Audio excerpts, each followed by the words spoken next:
In the previous video, we worked with factors in the context of nominal categorical variables, where the sets of values and the outcomes didn't necessarily have a numerical meaning. However, in the case of working with categorical variables that are ordinal in nature, there is an inherent meaning with the ordering of the categories. In the case that we are working with an ordinal set of data, we can specify the ordering of the levels within the factor argument. When we talked previously about nominal factor vectors, where we engaged 10 students in a survey, one of the questions was, what is your musical instrument? And we had the 10 students respond based upon their instruments. Let's say in that same survey, we provided an item statement saying, I enjoy my musical experiences in school. And then we provided 4 response categories: strongly disagree, disagree, agree, and strongly agree. In this particular instance, we have an obvious ordering of levels of agreement, 1 being the least, which is strongly disagree, up to 4, which is strongly agree. We need to specifically assign 1 to strongly disagree, 2 to disagree, 3 to agree, and 4 to strongly agree. So what I did here is I wrote a comment.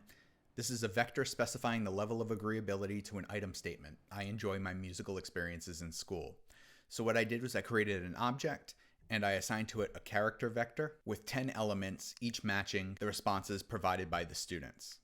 For example, this student plays oboe and answered strongly agree. This student plays clarinet and answered agree. This student plays saxophone. This student answered agree. So what I can do is I can run this code. We now have a new vector called enjoyment. It's a character vector consisting of 10 elements: strongly agree, agree, strongly disagree, disagree.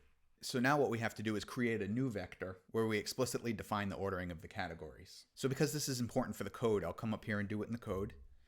I'll write a comment to myself and I'll say create an enjoyment vector with ordinal categories specified. So we'll call this enjoyment factor ordered. So here, like we did before, we can use the factor function, and there are going to be 3 arguments that we pass into this function. The first is we have to identify the original vector that we're going to be working on. So that vector is enjoyment. The second is that we have to identify that there is an ordering between the categories. So in order to do that, we can type in ordered equals true. And then the third argument that we need to put in is the specification of the levels. So here we can type in levels equals, and then we need to use the concatenate function in order to group the levels together.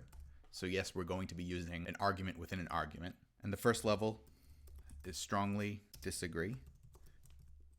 The second level will be disagree. The third level will be agree. And the fourth level will be strongly agree.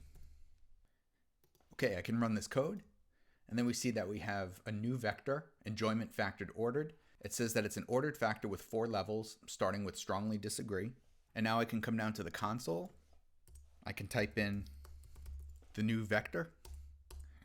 Notice that we have all of the responses still intact from the original enjoyment vector up here. And then it tells us that we have 4 levels: strongly disagree, which is less than disagree, which is less than agree, which is less than strongly agree, demonstrating that there's what's called a monotonic relationship, or an increasing relationship, between category 1, category 2, category 3, and category 4. Lastly, we can check the structure of the new ordered factor using the stir function.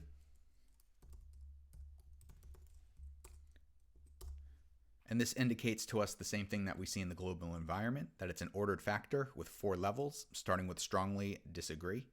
And we can check the relationships between the numbers and the original vector here, that we see that 4 is associated with strongly agree, 3 is associated with agree, 3 is associated with agree, 1 is associated with strongly disagree, which is the exact interpretation that we're after. And this is how we explicitly assign ordered categories within our factor vector.